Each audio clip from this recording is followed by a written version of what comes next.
Hello everyone, welcome back to Powerful Nothing and Magic the Gathering podcast, where we talk cube and other magical goodness. I'm your host Dan, better known on the internet as 2SweetMTG, and as always, I'm joined by my co-host James. How's it going, dude?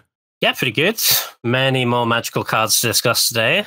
Yep, that's right. We're heading out west for part 2 of our cube review for Outlaws of Thunder Junction. A link to part 1 will be down in the description below. Last time we went over white, blue, and black. In this episode, we're covering everything else. And there's actually some bangers for us to touch on today.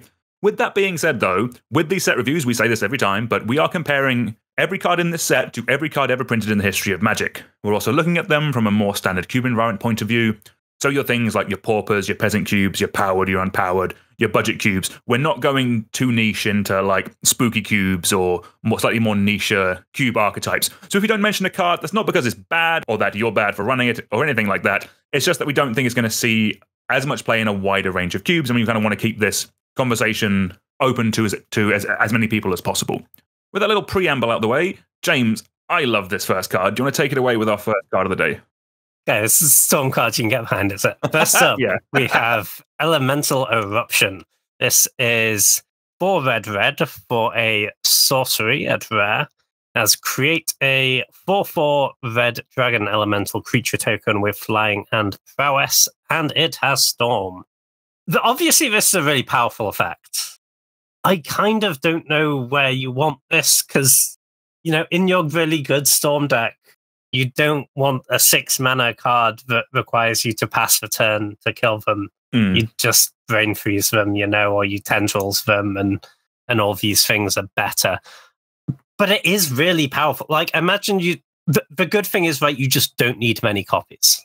Like, imagine you go turn 2 Poetic Ritual, Seething Song, this, like, I guess that has to be turn 3, but you get the point. The game is over. Like, well, over strong. But you made 4/4 flying prowesses. And that's, you know, not with anything, not with any Moxen, not with even like a Rite of Flame, you know? And the red rituals, I think have sort of gone down a bit in the Storm power rankings. I think people tend to be doing more like either the Breach stuff, which is honestly barely Storm because it's just like a 2.5 card combo, really. Or it's like the black rituals much better, right? Because you have Yargwill. This is kind of an interesting payoff, I guess, if you want to run those red rituals. But I wouldn't see this as a win con for like the best sort of Storm deck. Because in your really good Storm deck, you want every single card in your deck is playing directly towards that big Storm turn where you kill your opponent to that turn, not make some dudes and pass the turn. No, yeah, I completely agree with that. Kind of like in the classic Storm builds, you want your Storm payoff to win you the game then and there. I think for that reason, this will struggle in like the most higher power level cubes, but in like lower power level cubes or more budget environments, like this is just a really cool alternate win condition. Like you just have this as like your top end in your Spellslinger deck or something like that. That seems like a kind of cool way of winning a game of Magic. And like original Dragonstorm is always a card I've wanted to put in a cube because that card is awesome. I think that's like 9 mana or something like that. Search your library for a dragon card, put it into play with Storm. This is only 6 mana, and you also don't need to draft the dragons. You just draft the deck, and this is kind of the win con all in one card. Like, this is, yeah. In lower power level cubes, I think this is an awesome card and an awesome win con. Like, I kind of want to play the cube where this is really good. That seems a lot of fun, but yeah. In the higher power level cubes, I think it will struggle because of the reasons that we kind of went over. Yeah, for sure. But there are cubes of some of the more like red-based Storm stuff with like Burgee and Grinning Ignis and all that package, right? It seems kind of cool there. No, definitely. Yeah. Awesome one to kick us off today. All right, we're going all the way down to Pauper now with a common. Next up, we have Highway Robbery. This is 1 red for a sorcery. It has you may discard a card or sacrifice a land. If you do, draw 2 cards. It also has plot 1 red. So I'll read plot because it's the first time that we've seen it today. You may pay 1 red and exile this card from your hand, cast it as a sorcery on a later turn without paying its mana cost, and you plot only as a sorcery. So this is much less exciting than our last card, but it's probably better. These rummaging effects are always solid. This being a sorcery is a downside, is a bit of a downside. Like, we have seen instant speed versions of this in very recent sets, and they're good, they're fine, they're playable, but the plot with this is interesting because it means that you can set it up on a turn and then untap with it later on. You can cast it when you have all your mana up. It means that you can control when you cast it. It means that you can, like in the right deck, you can control when you trigger your prowess, for example, or your effects that want you to draw multiple cards in a turn. It's obviously good with Madness as well, as it lets you discard your Madness target the next turn while also having the mana to actually pay the Madness cost of the spell. It also means that you can add this to your Storm count if you are doing the Storm thing and kind of popping off on that turn. You can play this early and then cast on your Storm turn as that additional card to tip you over the edge. And then also, I'm assuming, James, you might need to correct me on this, but this is probably decent in Doomsday. And it might actually mean that you can win the same turn, or like it makes it easier to win the same turn that you Doomsday, because you can just to do this earlier in the game, and then on your Doomsday turn, you have a card draw spell in exile waiting, ready to go. I'm assuming the hardest part of that might just be the red mana, because those decks are pretty mana intensive, but that does seem pretty good, actually, I think.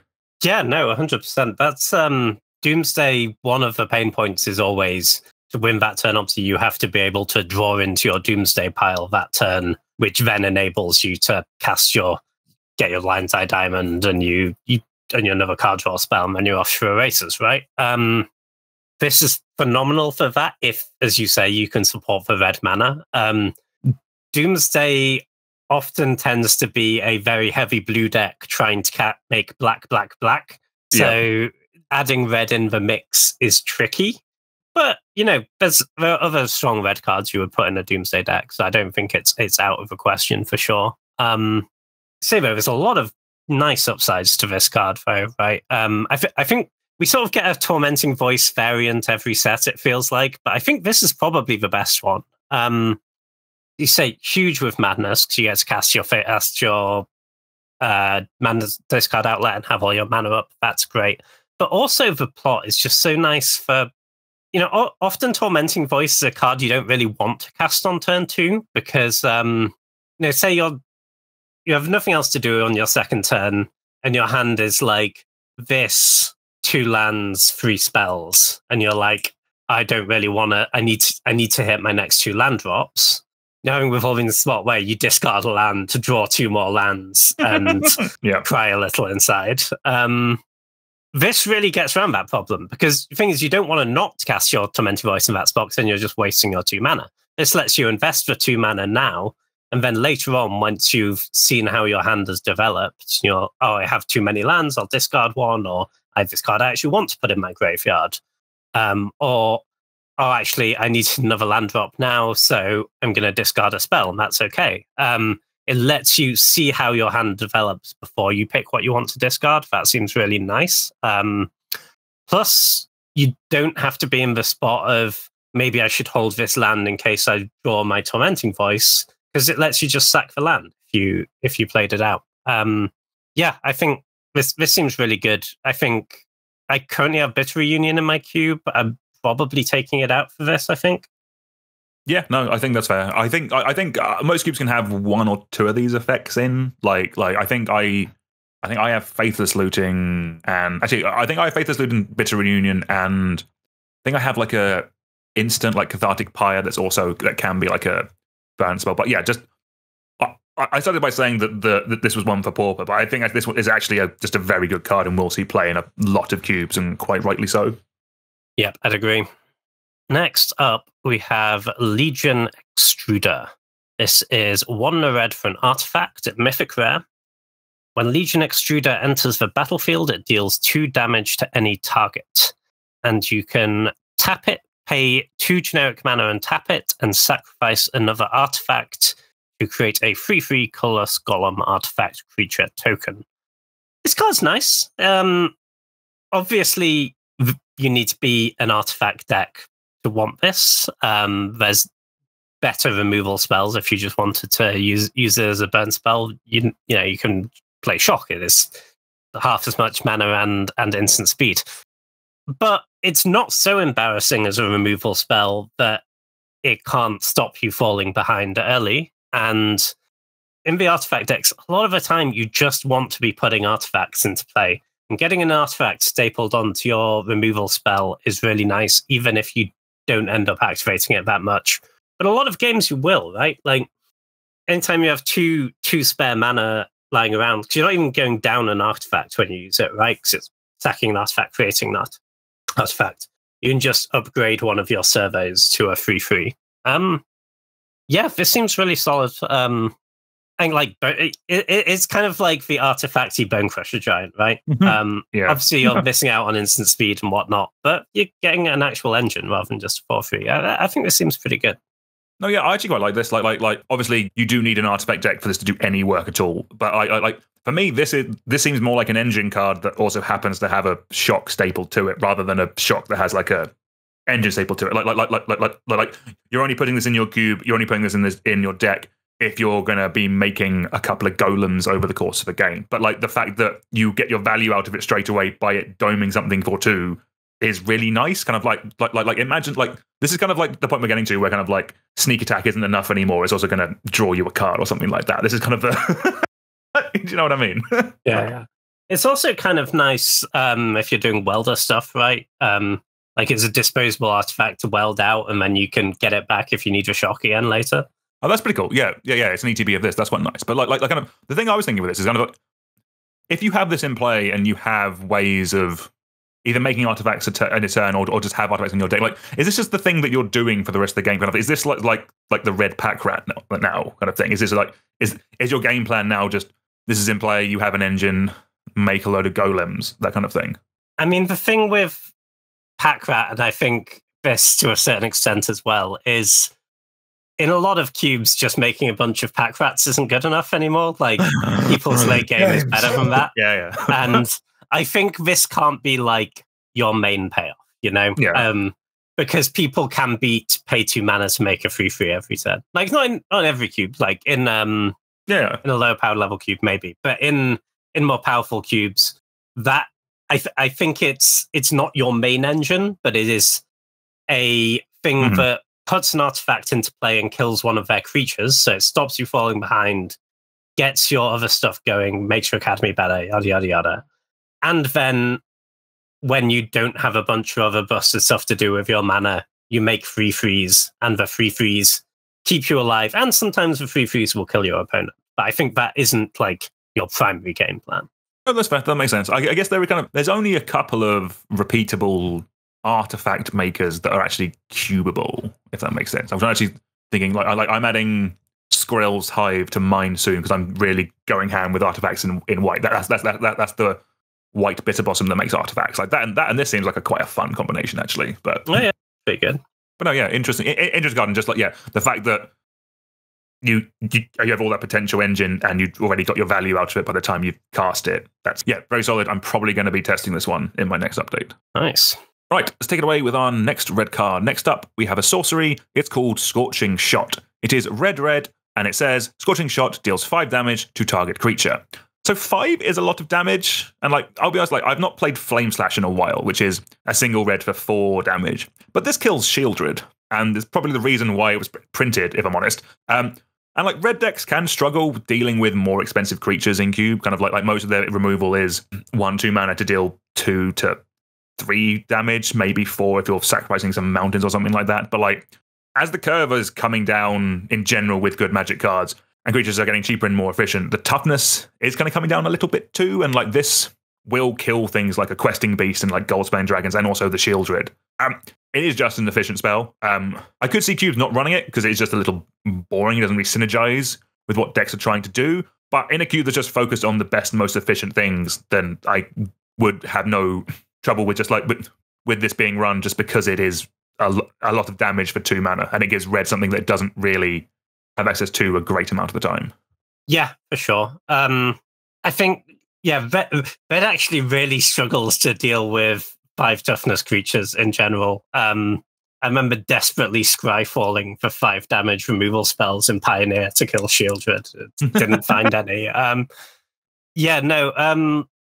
This is really solid. It has some drawback, like mostly the double red, right? Kind of limits it in a few decks that would otherwise be interested. Like your Jeskai, like base blue Jeskai deck was like red and white for removal spells. Mostly doesn't really want this, right? And the hyper aggressive mono red deck doesn't want it because those decks want all their burn to go face. I could see them sideboarding it though. Oh yeah. Like aggro red, yeah. I think it's a perfectly fine pickup in case your opponent does have the Shieldred, and then for sure. But having said that, like the decks that can cast it easily and aren't, the super low to ground aggro decks, I think will be really, really happy with this. And almost always main deck, I imagine. Like it's worse than like Flame Slash because that card's just so efficient in the lot of red burn spells that don't go face. But Flame Slash is honestly a kind of busted card, and being worse, but having a second removal spell in that sort of slot is not a bad thing, and I think this is a really solid option. Right, do you want to take it away with our next card? All right, next up we have Slickshot Show Off. This is 1 red for a 1/2 creature bird wizard at rare. Has flying and haste. As whenever you cast a non-creature spell, Slickshot Show Off gets +2/+0 until end of turn, and you can plot it for 1 red. So you can exile it from your hand and then cast it for free on a later turn. This is kind of a scary card. This threatens a lot of damage very quickly. I don't think you're going to want it in your just generic red beatdown deck, but if you're trying to push the blue-red prowess thing, this seems like a really nice option. Like you have basically, I think this and Sprite Dragon as the 2s for that deck now. Seems pretty good. Great that it's non-creature spells as well. A lot of these say instant or sorcery. So you're going to just trigger it off a slightly wider range of cards. And the plot's actually kind of nice, because if you play against the people with a bunch of removals, especially in blue-red, you can just plot this on 2, you cast it on 3 with your Spell Pierce or whatever up to protect it. And it threatens a ton of damage the turn it comes in. Like, imagine you just go, like, play this off plot, like, Bolt You, Lava Dart, Flashback Lava Dart. They're kind of dead, you know? No, exactly. Or even just, as you mentioned, just hold up your counterspell, so when they try and kill it, you get the prowess that way. Yeah, I think this is a very solid card. Like, I don't want to use the word staple, but this is just very good and very efficient. And I could, like, people will still run this in mono red, and I think it will still be good. Like Monastery Swiftspur is still played. This is 1 more mana for flying, and this isn't blocking. So basically this is prowess or something like that. This is double prowess, because if you're blocking with this, things have gone very badly. I think this is a great card. I think it's going to be played in a wide range of cubes. Hopefully it's like, I think there is talk about this one in standard, so it might be a little bit pricey. It might be one of the pricier cards in the queue. Oh yeah, for sure is. I can look up the price, in fact. I think it was about 10 quid. Okay, sure. Last I looked, but we're 2 weeks after the set has come out, so we're kind of in that perfect period where people have finally got them and they're going down and they go up again. So I'm not saying buy now, because we're not doing financial advice, but we both legally and practically do not do financial advice on this podcast. That's why I can't be bothered to do financial advice on this. Also fair. Let's take it away with our next red card. Next up, we have Stingerback Terror. This is 2 red for a 7/7 creature Scorpion Dragon. It has flying, trample. The drawback is Stingerback Terror gets -1/-1 for each card in your hand, but also has plot for 2 and a red. So this is just another quite good and efficient card. Just by itself with no synergy, I think it's fine. The plot lets you be mana efficient at some point in the game. It doesn't have face, which is something to consider with these kind of bigger creatures with plot. You are effectively losing out on some damage earlier by plotting it and bringing it out later in the game. But the mana efficiency might make up for that. That's for you to work out. It might end up being fine. For me to include this in a cube, however, I want some kind of synergy with it. And it does have some. And for me, that kind of place is actually in like the Madnessy style of deck, and where you cast spells from exile, where there's effects that reward you for doing that, because plot is casting from exile. So years ago, Madness in Cube was actually paired a fair bit with like Hellbent, a mechanic that rewarded you when you had no cards in hand. And the reasoning being for that is that you were discarding a lot of cards you had, so you were often empty-handed pretty quickly. Like, this is one of the best cards printed for that version of the Madness deck in quite a while. Because if you compare this to something like Radkos Pit Dragon, if you look up that card, you'll see exactly what I'm talking about. I think it's a 4-mana 3/3 that you have to have no cards in hand for it to get good. Hazaret the Feverent is probably pretty good, actually, if I'm honest. But if you're doing something like that with the Madness deck with the hand size, I think that this gets in. Just as a vanilla 4-mana trampley thing, I think you can do better just from a more consistent point of view. But it is a cool and interesting card that will kill your opponents, I guess. But I would want some kind of synergy with something that the cube is trying to do before I would consider running it personally. Yeah, for sure. It's quite competitive for Red 4s at this point, right? It is very large. It will do a lot of work when you resolve it. Obviously, don't pair this with a bunch of card draw spells. Or a draw 7. yeah, certainly. It is kind of funny that you could like time twister to kill your opponent's Stingback terror. But yeah, this is very solid. Like in a proactive beatdown deck, your hand size will reduce enough on its own. If it doesn't, then you probably drafted too high a curve. Obviously, like the lower your curve, the better, but I think it's fine. I just kind of feel like there are better options, right? Like, I think a lot of the red 4s you actually want to play have haste, right? Because you just want that damage the turn it gets in. Like, I played this in like Headliner Scarlet. Like that card just does so much for turn it comes in, and you're not even that sad when they kill it. But if they don't kill it, you start getting value. Whereas this is kind of just a big dumb dude. But yeah, the plot's nice. The only other thing to say about it is be conscious of what removal you know about from your opponent's deck when you decide when to play this. Like if you're playing against a red deck full of bolts, maybe you want to hold this until it has 4 toughness. You know, you don't want to give them the opportunity to kill it. And plot lets you gives you a lot more agency over that, right? So you can spend mana on an earlier turn. But yeah, no, solid card, but I think there are probably better options.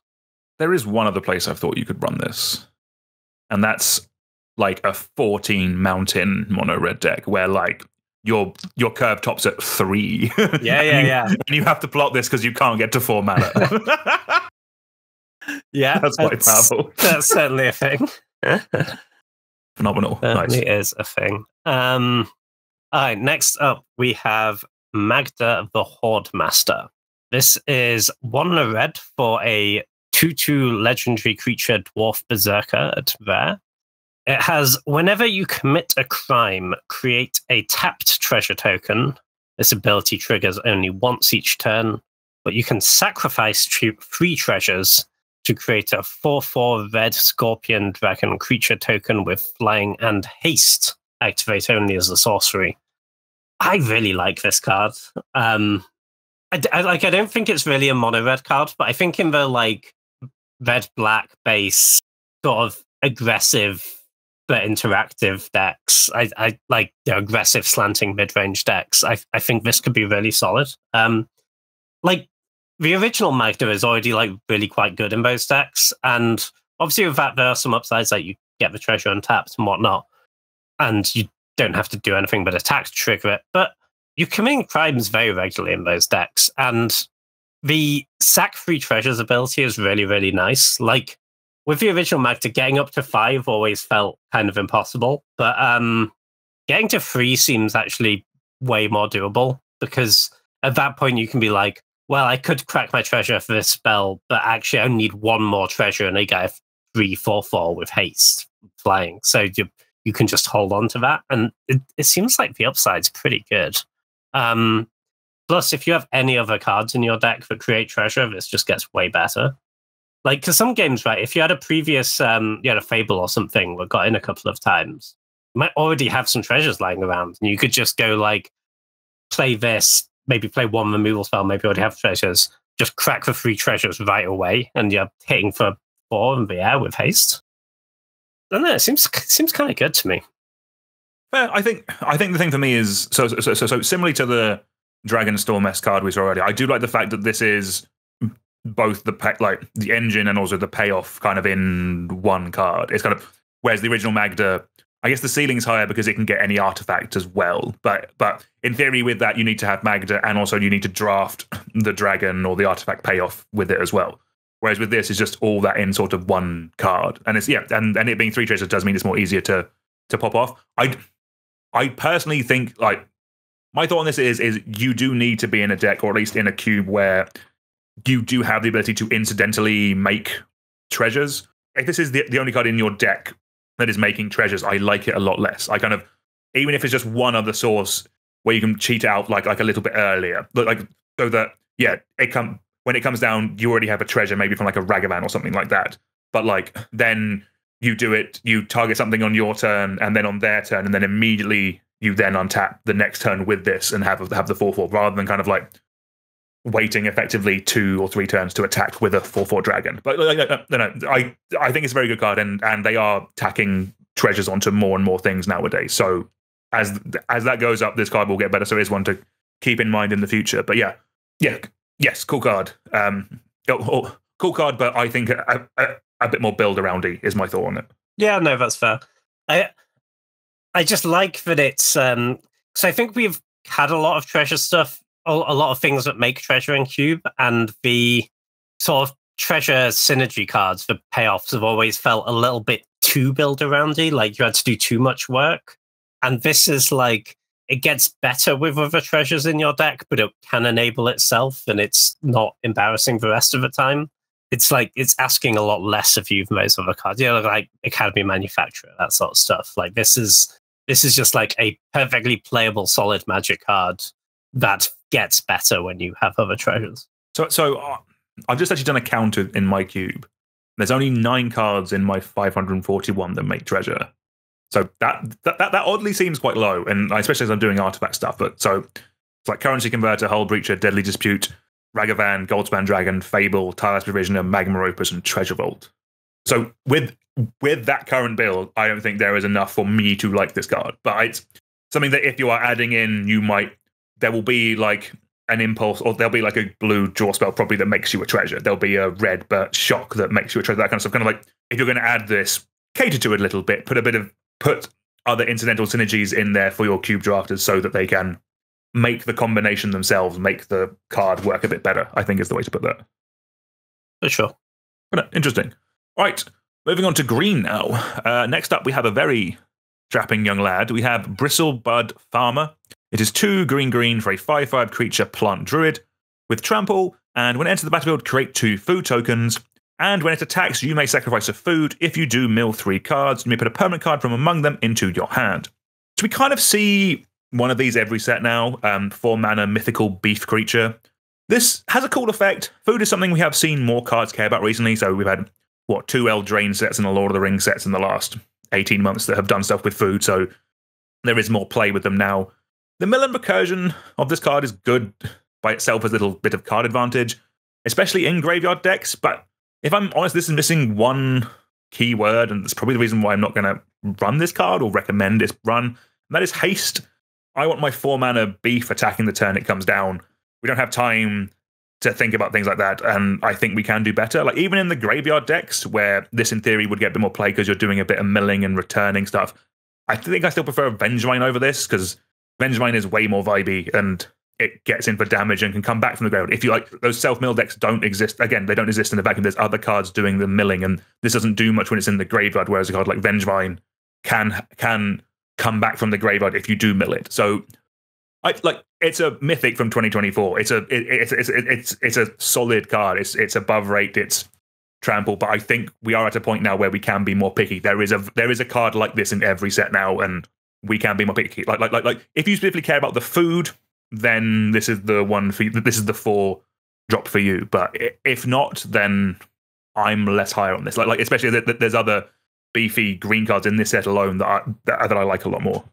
It's interesting. Yeah, so I agree. It's like not. It says mill. It is not a graveyard card. It is a big green card that gets them dead. And I think so there is a downside to this. Like, yeah, because it doesn't have haste. It means it's less good if they just untap and have a hard removal spell, right? But if you get to attack even once with this, it's kind of phenomenal.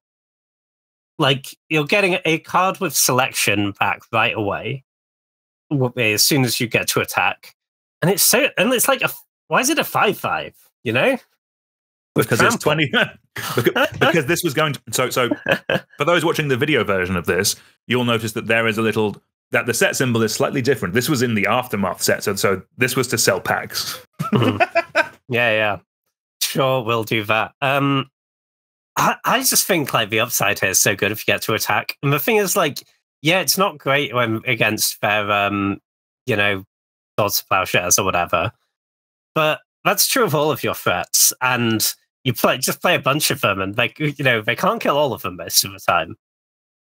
And this is going to find you your next threat if you get an attack in, True, but I think just like green fours is very competitive. Like, there's Questing Beast, Uvenwald Oddity, Undermountain Adventurer. You don't have to run that one if you don't like Initiative, Vengevine, as I mentioned. Like it's a good card. I am not saying this is not a good card. I think I'm just not as high on this just because of the amount of options. Like even in the last set, didn't we see a 4-mana 4/4 haste with some kind of ability? Like this kind of level of this card type at Mythic is something we see quite regularly. And also like in green, the difference between 4 and 5 mana isn't really that much. And there's like 2 other cards in this set alone that are similar enough that I think I prefer more, which we'll kind of get onto in a minute. And that's my thing. Like again, this is a good card. If you like it, run it.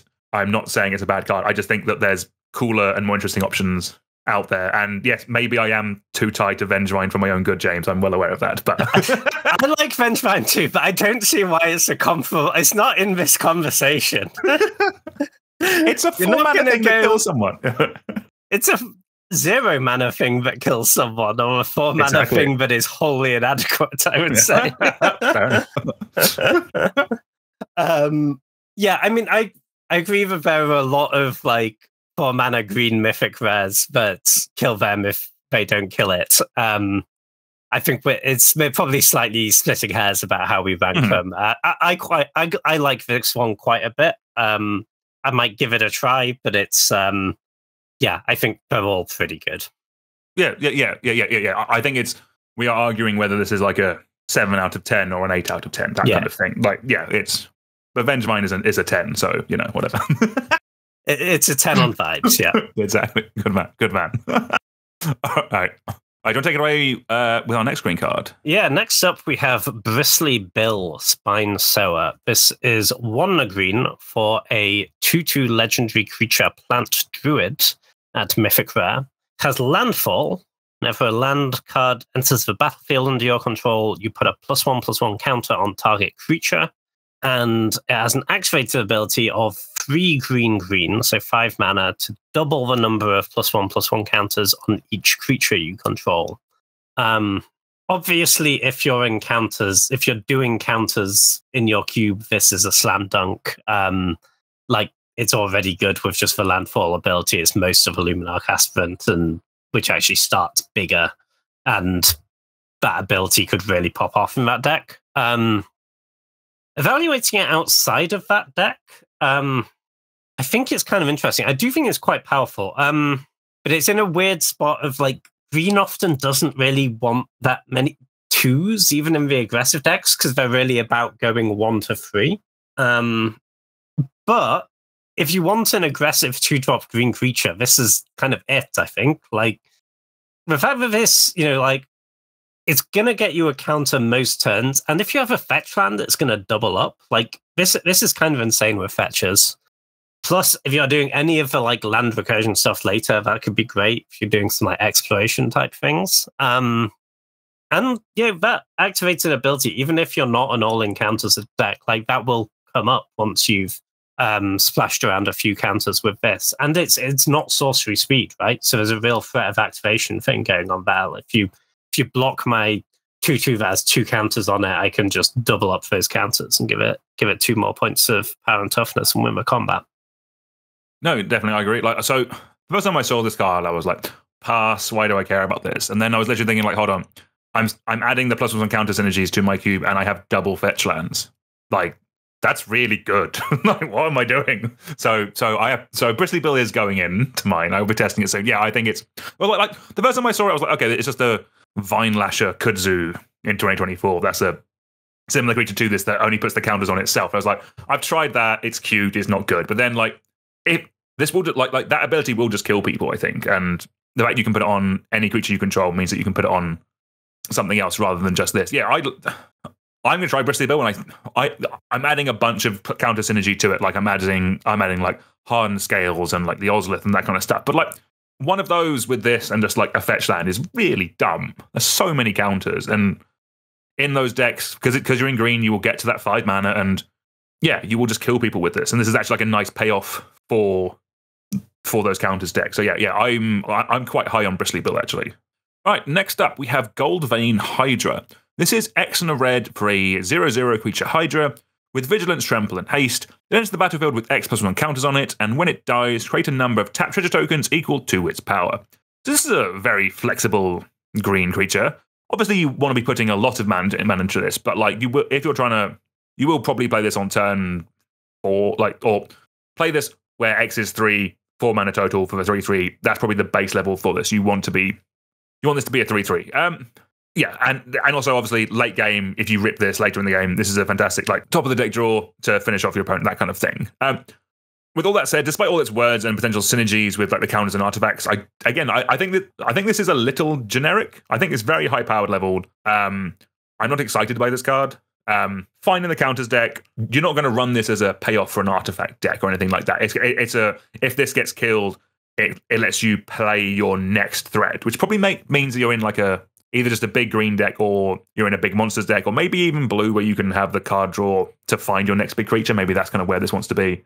Yeah, hot take, this Mythic from 2024 is generically good. I don't have too much more to say about it, I think. I kind of agree. I think it's okay, but I really want to get to more than X is free. X is free, it feels a bit anemic to me. X is free, I'm going to be like, I spent 4 mana on a green Mythic from 2024. Why does it only have 3 power? I feel shortchanged, you know? Yeah, like I think it's fine. The nice upside of this over the other cards you can put in that like 4 to 5 mana slot, right, is that you draw it late in the game and it's kind of insane. Because for Trample and Haste, it's kind of just a big fireball thing, right? The treasures is nice, but also your opponent has a lot of agency over that. Like, they can maybe just like take a couple of hits from this until it's a bit later in the game. Treasures become a bit less relevant, you know, or they have removal of exiles or bouncers or whatever it might be. Yeah, I think it's fine. It's certainly not a bad card to put in any cube, but I do think there are more exciting options. Yeah, definitely. I'd agree. All right, next up we have Ordinary Tumblewag. This is 2 and a green for a 2/2 creature Bushwag mount at rare. Has, at the beginning of combat on your turn, put a +1/+1 counter on target creature, and whenever Ordinary Tumblewag attacks while saddled, double the number of +1/+1 counters on target creatures, and it has saddle 2. So, just to remember, saddle is basically like crew, but you get in a vehicle, but for creatures, so it's always a creature, but it gets some sort of bonus when it's saddled. In this case, it's this attack trigger. This seems really strong, actually. Like, in the sort of new version of what Green is trying to do, where it's very much about, like, elf, 3-drop, 4-drop, this feels like the 3-drop I want, you know? This kind of does snowball quite quickly if it's not answered. So you're going to start moving counters around, and then that saddle ability is actually very real. Once you've got a few counters off this, that's going to be kind of a beating, I think. Like, listen, obviously, it's coming in as a 2/2.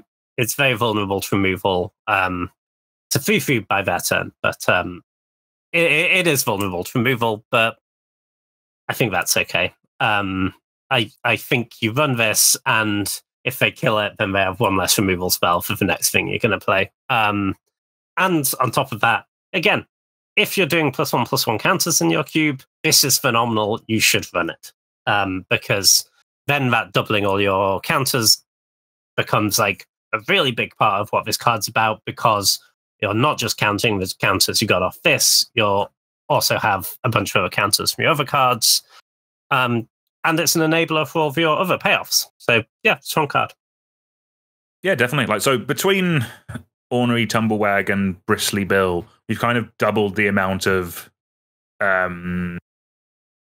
Luminarch Aspirant effects that we've had. Like, there's Luminarch Aspirant in white at 2, and then there's Siege Veteran in white at 3. We've got the green and the white one all in one set. Like, that's kind of, if you're doing counters in Selesnya, cool. Those are the 4 cards that you run. Like, that seems pretty good. So is Luminarch Aspirant the new Goblin Rabble Master, where we get a new variant every set? I think so. Okay, nice. Well, this one we got two. Like Bristly Bill, like I know, like Bristly Bill, like you have to play a land, but in theory, you're doing that most turns of the game if you play on two, and then this one is just effectively Luminarch Aspirant.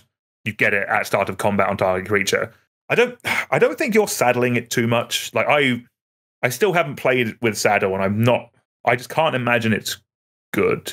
Well, I mean, the creature can be summoning sick, right? So any time you play a non-hasty creature, you can just tap it to saddle this and get in. Okay, fair enough. Yeah. And often it'll like give you an attack you didn't already have. Like if this has a couple of counters on it, it goes from being a 4/4 to being a 6/6. Yeah, that part is scary. If you can, if you can play this on turn 3 and then do what you just said, and attack with this on turn 4 as a 6/6. That's a good amount of power and toughness for that point in the game. Nice. No, solid card. I should again probably consider running this one when I'm doing the counter stuff. Right, let's move on to our next card. We have another green mythic. Next up, we have Railway Brawler. It is 3 green for a 5/5 creature Rhino Warrior. It has Reach. It has Trample. It has whenever another creature enters the battlefield under your control, put X+1 counters onto it, where X is its power. And then it also has Plot for 3 and a green. So I actually quite like this card. I think this is very good, very solid. Stats-wise, obviously, it's good. It's on rate. It has the surprise Reach, which we always love.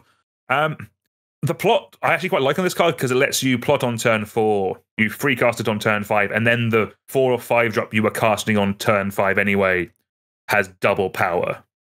That's pretty strong. You end up with 2 big creatures. Like plot this on turn 4, and then on turn 5 play a Questing Beast or an Elgar Gargaroth. That's kind of messed up. It also doesn't say non-tokens. It's just any creature. So with Gargaroth, your Gargaroth is making 6/6s. That's quite scary.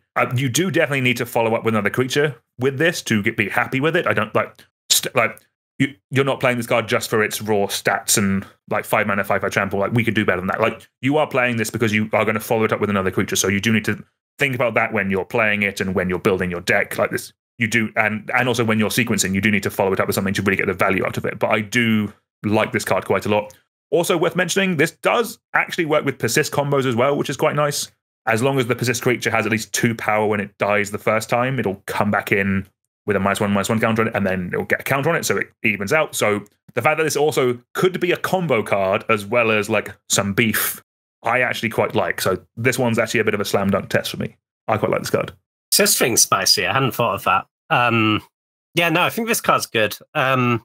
It's a lot of it's just going to be a huge amount of stats most of the time. I agree. I think plotting is kind of the default mode with this because you want to get the you want to be guaranteed those getting those counters. But yeah, like this into Questing Beast sounds phenomenal. You're swing for 8 with your Questing Beast.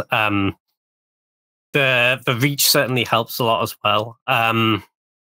It's also, bear in mind, it is equal to power. It's not just like double the power and toughness. So it works really well with anything with a much higher amount of power and toughness. I played in this Discord server. I was in one of the queues played there, and it was this with the 4/1 menace that you get off Guts is nice. Is pretty disgusting. It's a 8. Yeah, it's sort of like 8/5. Yeah, 8/5 menace. That's unpleasant. I wouldn't recommend playing against that. But strong card. I think there's quite a lot of big beefy green stuff in this set. I think this and the Farmer are my 2 favourites ones we've seen so far, but I think they're all good. All right, do you want to take it away with our next green card, James? Yeah, next up in green, we have Sandstorm Salvager. This is 2 and a green for a 1/1 creature human artificer at Mythic Rare. And when Sandstorm Salvager enters the battlefield, you create a 3/3 colorless golem artifact creature token. It's for green Blade Splicer. It also has 2 and tap, put a +1/+1 counter on each creature token you control. They gain trample until end of turn. Blade Splicer is a really strong card. This is very similar. I think you could have a long and not very fruitful debate about which one was better. Obviously, Blade Splicer, you get the first strike, but this This has more of a long-term engine potential. You could argue that effect's maybe a little bit better in white because you can flicker it and whatnot. But I think this has some other stuff going on as well. Obviously, it's good to just go like elf this. You have a lot of stats. Great. I think there's also some potential for this in like, I found like blue-green Academy decks doing like Retrofitter, and you can play like Gaia's Cradle in that deck as well. Can be pretty strong. And then this is going to put like all your servos from Retrofitter and Sahili and whatnot. That's kind of interesting, as well as just putting an artifact into play and keeping you up, hopefully not getting too far behind on board because you're just adding a lot of stats. Yeah, and you do kind of just make a decent amount of tokens in most decks, incidentally, at this point. Like all your, the wolves you make from the various planeswalkers that do that, or your beasts from Garruk, they all get pumped from this. And the trample's quite nice, Yeah, this seems like a pretty strong card. Yeah, I think it's solid. I think the best place, the best place for us, I think, I don't want to play this in a mono green deck. Like I think you kind of nailed one of them. Like it's like a Simic thing with artifacts, or this is just a Naya card. Like play this in a deck with like Adeline or a Rebel Master or like Othari, and that gets pretty scary pretty quickly because they don't have to be artifact tokens. It's just any creature token +1/+1 and trample in a turn. Like you'll just kill people, and like mana's like this is only 1 green. You can splash this very easily. Oh yeah, for sure. Are you saying that we've finally made Forfailing it's good? Exactly. Finally. Oh, they're 3/3s. Oh, that's horrible. I don't like that. But yeah. Sandstorm Salvage, very cool card. Do like it. All right, next up, we have Smuggler's Surprise. It is a green and a plus for an instant with Spree. So that means you can choose one or more additional costs. So you can pay an additional 2 generic to mill 4 cards, and you may put up to 2 creature and or land cards from among the milled cards into your hand. You can pay an additional 4 and a green, and you may put up to 2 creature cards from your hand onto the battlefield, or you can pay an additional generic to have creatures you control with power 4 or greater gain hexproof and indestructible until end of turn. So this oddly kind of reminds me of Tooth and Nail. It's kind of one mode lets you sort of tutor something into play, one mode cheats the things into play. I do like this card. Like it being an instant is kind of quite powerful. Like I think the mill part is fine in a deck with a bunch of creatures that wants things in the graveyard. Like that's an okay ability. But you're not really here for that. You're mainly here for that middle part. Like the sort of like a green sneak attack kind of variant where kind of like in an ideal world, you are casting this on like turn 4 or 5 after some mana elves and sticking 2 Eldrazi Titans into play. Like that's realistically what you're trying to do with this. So I think it is, a solid card in, I guess in the green ramp decks as well, or any decks that are green and trying to do things with big things. I could also see it in like green black reanimated, to be honest with you. Like that's probably a good place for it because you have the mill for the reanimator, and also if the things aren't in your graveyard but end up in your hand, then you can just put them into play with this. That's quite nice. And like even just paying 6 mana and putting 2 5-drops into play is still going to be good enough and win you the game. It doesn't have to be the Titans. That is kind of best case scenario. But like just putting in a 4-drop and a 6-drop is going to work out quite well. And then you get to the bottom ability, which is nice insurance. Like it's kind of like you're not playing this card for that.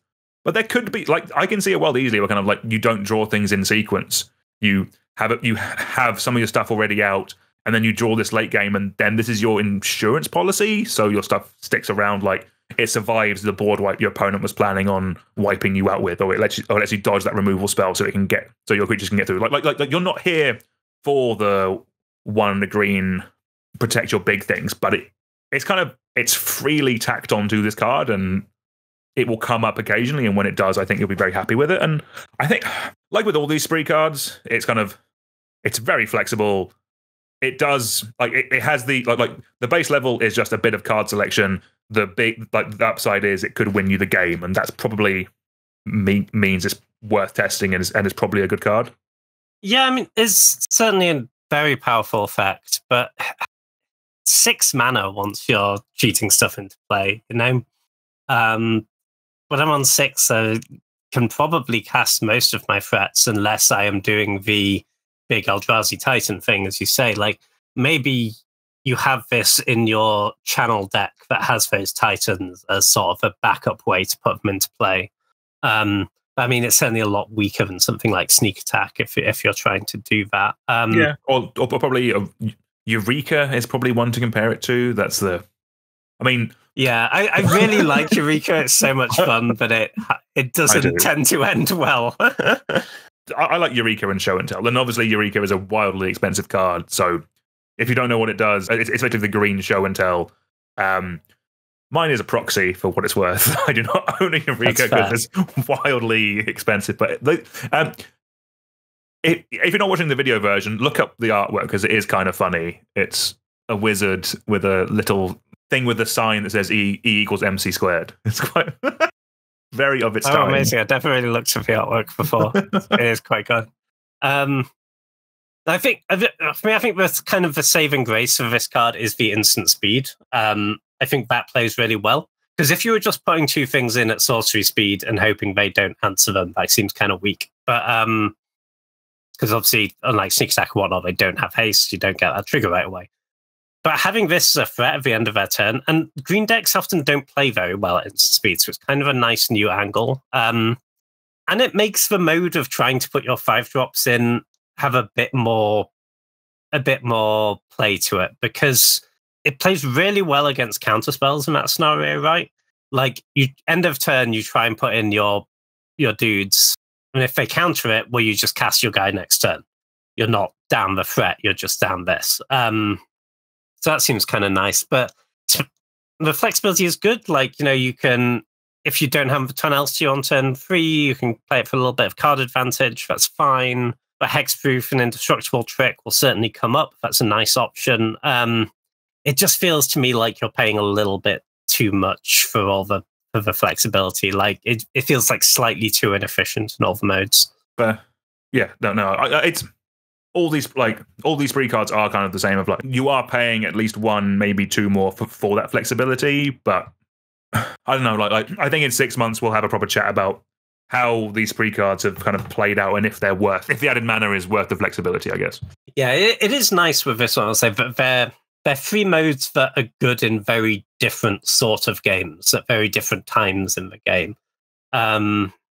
Sometimes you have modal cards where it's like, all the modes are bad in some scenarios. There aren't many scenarios where all of these modes are bad, other than the scenario where you're just a bit crimped on mana and you don't want to be paying an excessive amount for your effects. But they are all effects that are good at every point in the game. One of these effects will be good, basically, is what I'm trying to say. Because you can also just play it right as a they killed some of your stuff and I'm just gonna like raise dead 2 things. That's pretty good. No, it's from the ones you milled, which is less good. I kind of missed that. But that is quite annoying. It does hit lands though, so you're not going to get nothing from it. Yeah. But yeah, that's the thing. Like I have run worse, or I've run comparable just mill effects in my queue before when trying to do graveyard stuff before. And if I was going ham with like trying to boost up Tarmogoyf or stuff like that. Like those kind of decks, or like the Descend decks from a recent set, like that kind of thing. Like, I'm now not going to run like a generic, I'm now not going to run just like a generic self-mill green spell. I'm going to run this because it does that as well as has the potential to put stuff into play, which is like kind of cool and like not jumping ahead to Modern Horizons 3, but like, yeah, there is some self-mill stuff in that which this might do well in. So I guess we'll see. Yeah, for sure. I think the default with those decks, like, you want the enabler self-mill stuff to be on 1 and 2, and then you start that's fair. Getting paid on turn 3. But yeah, maybe the flexibility is good enough that that's okay. No, definitely. We have another green mythic for you now, James. Do you want to take it? And this one's pretty big. Do you want to take it away with us? It is not small. I like 4th or 5th with a green beef of the day. Jesus Christ. Yeah. That is, if you have played the limited format, you will not be surprised by that. Okay, fair enough. Yeah, the green rares are just all phenomenal. Okay. Yeah, next up we have Vaultborn Tyrant. This is 5 green for a 6/6 creature dinosaur at Mythic Rare. It has Trample, and whenever Vaultborn Tyrant or another creature you control with power 4 or greater enters the battlefield under your control, you gain 3 life and draw a card. And when Vaultborn Tyrant dies, if it's not a token, create a token that's a copy of it, except it's an artifact in addition to its other types. I think there's quite a lot going on with this card. I'm quite high on it. I don't think you really want to just be ramping into it. It's fine for that. It's not horrendous, but I think I don't want to cast this card. Yeah. I think this is one to cheat. But especially with stuff like Flash and stuff like Sneak Attack, where the is dying naturally, I think this is great. Like with Flash, for example, on 2 mana, you're getting 2 cards, 6 life, and a 6/6 trample, which has the potential to draw you more cards and gain you more life with your other creatures. That is really, really strong. But it also has that flexibility, you know, if it's it also works great with Sneak Attack. You're getting the same thing, but you're getting a hit in for 6 as well. It's not like premium to reanimate, but it's perfectly solid as reanimate target, I think. And that kind of means it's one of those fatties that is just good with all the stuff that shoots fatties into play. And I think that's a pretty nice place to be. You can also natural order for it. That could be pretty nice. Actually, the life gain is like the little cherry on top that I think really puts this card, does a lot for this card. It means it's going to catch you up really nicely in those combo decks. I'm putting this in my cube. I think it seems really strong. So this is another one I do really like, but the position it's competing for is a little bit tough because we have a decent amount of Flash targets already, and to an extent we're at a point where you can kind of pick the ones that you like, and the traditional Flash sneak attacky targets that we have are kind of like Worldspine Worm, Woodfall Primus, Torsten, Triplicate Titan, and maybe even Graph Triplets. I don't know where it kind of stacks on those. I think I know I like this more than like Atali Primal Conqueror, if I'm honest with you, because you know what you're getting. You know what you're getting out of it, and it also fits into the natural order type of thing that Atali doesn't. But I think if you're in like a 540 cube, then there's definitely room for this. I think smaller ones like 360, you might.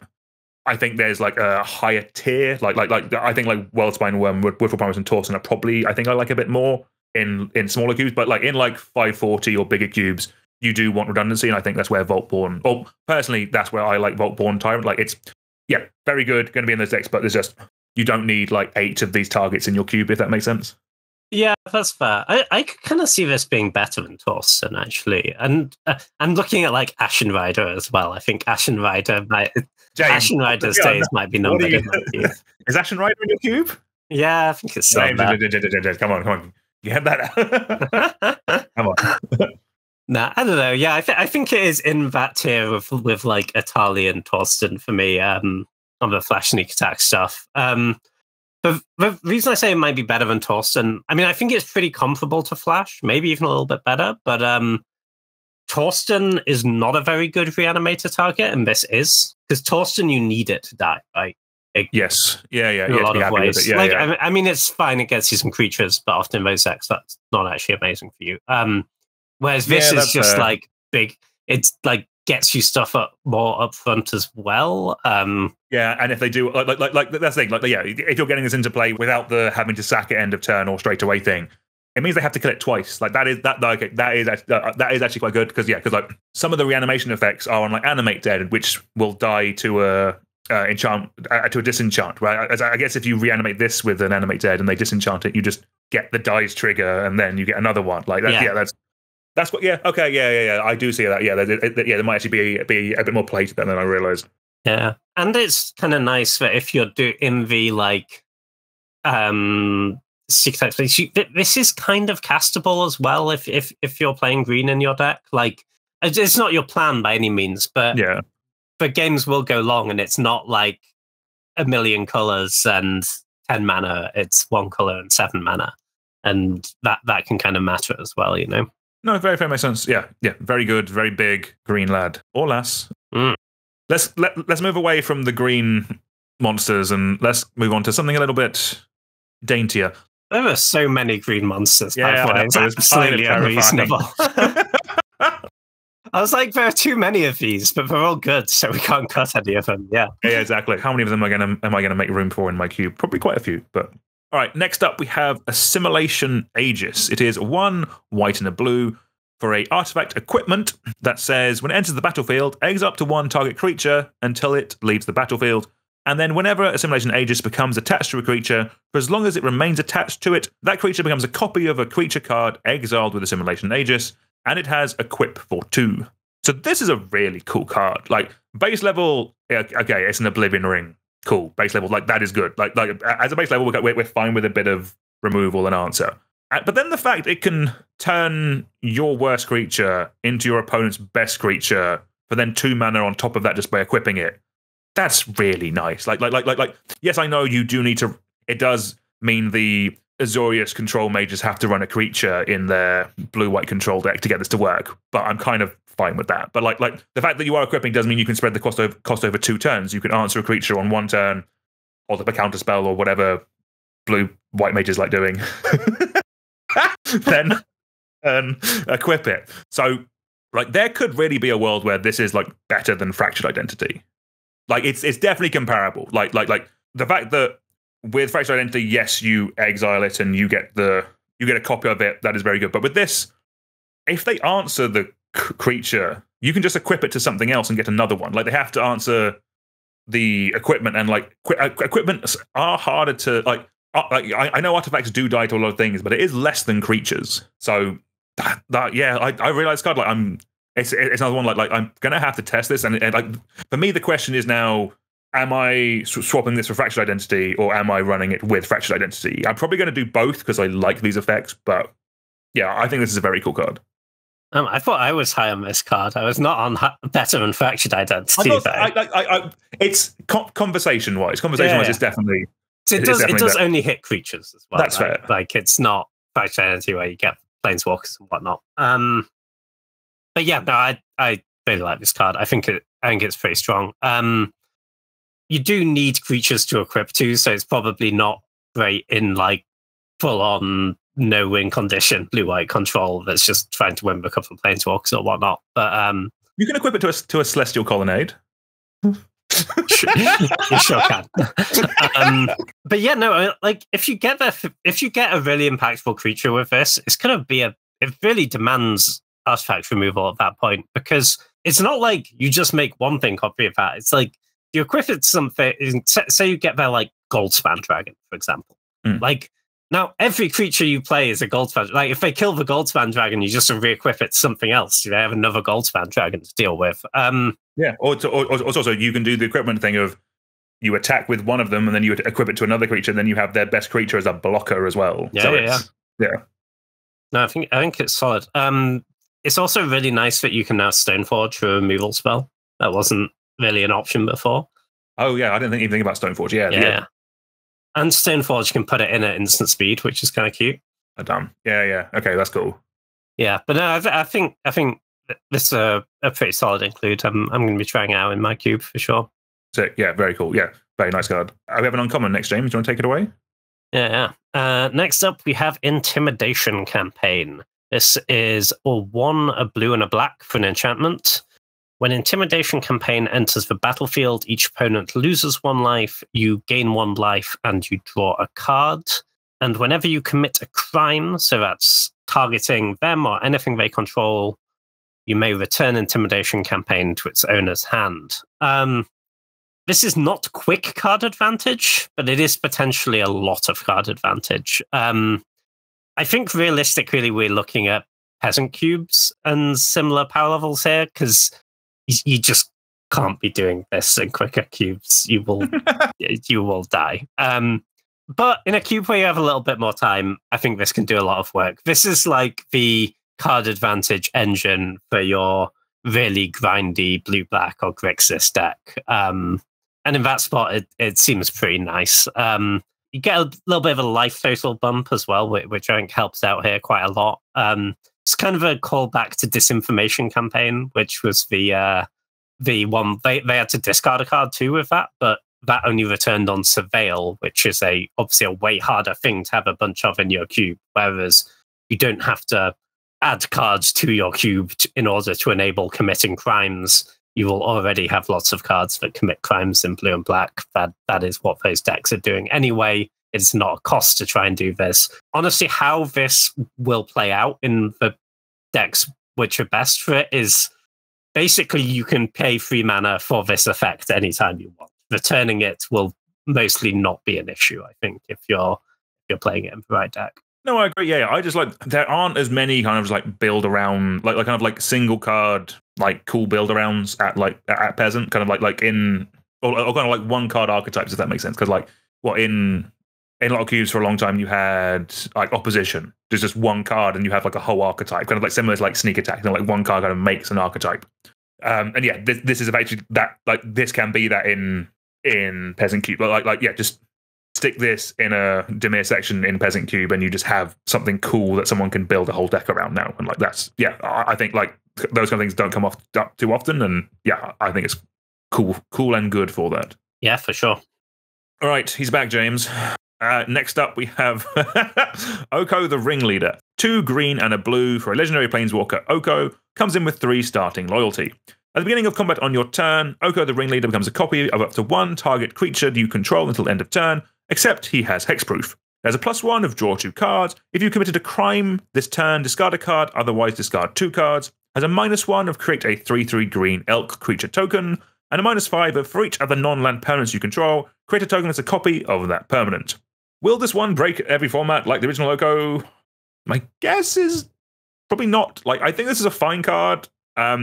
It does feel a little bit generic-y to me, especially for a guild slot. Kind of a lot of my comments when it comes to guild slots are kind of like, I want them to do something cool and unique that kind of like represents what that guild or archetype is trying to do. This one is just kind of, it doesn't, yeah, it like, this could be replaced by a lot of other cards. Like it's like raw power level is obviously not, like it is not as strong as original Oko. I don't think that's even a hot take. But like, the only place I actually kind of like this could actually be in the Flash Sneak Attack kind of deck. Actually, no, I guess Sneak Attack rather than Flash, because you need to be attacking with the creature. That's the only kind of place where that static could be really good, because like a lot of the green also beefy cards we talked about are randomly legendaries. Like that is the drawback to Questing Beast, is that it is a legendary creature. And that static ability of combat, it doesn't work with legendary creatures as far as I'm aware. Yeah, I mean, it will let you do it, but you'll have to put one in the graveyard and do it. So, yeah, wouldn't recommend. I think it's safe to say they've played this Oko safe, and because of that, I'm not here for it. I'm not drawn by this Oko. I don't think it's a cool card. It'll do interesting things, but just not it. Once you get to guild slots, you have to be a bit more cutthroat, a bit more competitive, and just like Simic is not a guild that's struggling for really good and powerful cards. And because this is an Oko, like if this card is relatively cheap, I could see it in lower powered levels or budget cubes, because it is an interesting effect, but it is generically solid rather than draws me into a deck or does something cool and interesting. I think is where I'm going with that. Yeah, I kind of agree. This is, in terms of the health of Magic in general, this is probably the Oko they should have made first time round. But not for getting into cubes. Listen, it's fine. All the abilities are decent. You get the ultimate is fine, but it doesn't necessarily win the game. It requires it's kind of attainable. Like the third, oh yeah, you can definitely get there. You're doing it on turn 6, I guess. Or turn 5 or 6 if everything goes to plan. Yeah. But you need to still have the Oko survive and have a board as well, right? Exactly. To be good. It will win some games, but it's not like busted, I don't think. The plus is fine, but blue-green is not really the color for committing crimes, especially like on your turn, right? You're not really enabling this. Like a lot of the interaction you have in blue-green is counterspells, and counterspells do commit crimes, but they tend to commit crimes on your opponent's turn, not conveniently in your main phase before you activate your Oko. The minus is totally fine, obviously, but you look at what this card adds up to, and it's like, is this better, for example, than Garruk, the 4-mana Garruk, the Wild Speaker, I think, but like minuses to make a 3/3 and pluses to untap some lands and then overruns as the ultimate. I think they're kind of close, but like it's a gold Planeswalker, so I kind of want a little bit more from it to justify a gold slot, and I think it quite gets there for me. But the static is cool. Like giving it hexproof is nice because it means you're not worried about whether you should use that. Like if you have a good attack, you can pretty much just use it. And I guess it's nice to copy all the 4 and 5 mana large green creatures we have reviewed in this podcast. But yeah, it just feels like there are better options there, you know? No, yeah. I completely agree. Like this Oko isn't breaking the multiverse, and that's probably a good thing. For sure. Next up, we have Pillage the Bog. This is a green and a black for a sorcery at rare. You look at the top X cards of your library, where X is twice the number of lands you control. Put one of them into your hand and the rest on the bottom of your library in a random order, and you can plot for 1 a green and a black. This card's pretty good, I think. Yeah, Golgari doesn't get this kind of effect. Yeah, it's really pushed, because like on turn 2, this is already an impulse, right? Yeah, exactly. Like that's the part that is wild. That is just kind of like Golgari just has, I'm going to say premium, but very, very good card selection. Yeah. Like it doesn't get that normally. Yeah, for sure. And like late in the game, this is basically Demonic Shooter. 100%. Yeah. Like it's really, really pushed on rate. And even like, you know, say you play like 6 lands, you're looking at 12 cards. By that stage, that's going to be like probably more than half your deck, maybe half your deck. The limiting factor is just it's a green black card, so, and it's not a green black card you really want to splash, so it's limiting what decks it goes in. Like people just draft straight Golgari less often than they draft, you know, straight blue white. It tends to be as part of playing more colors, and so don't want to splash this.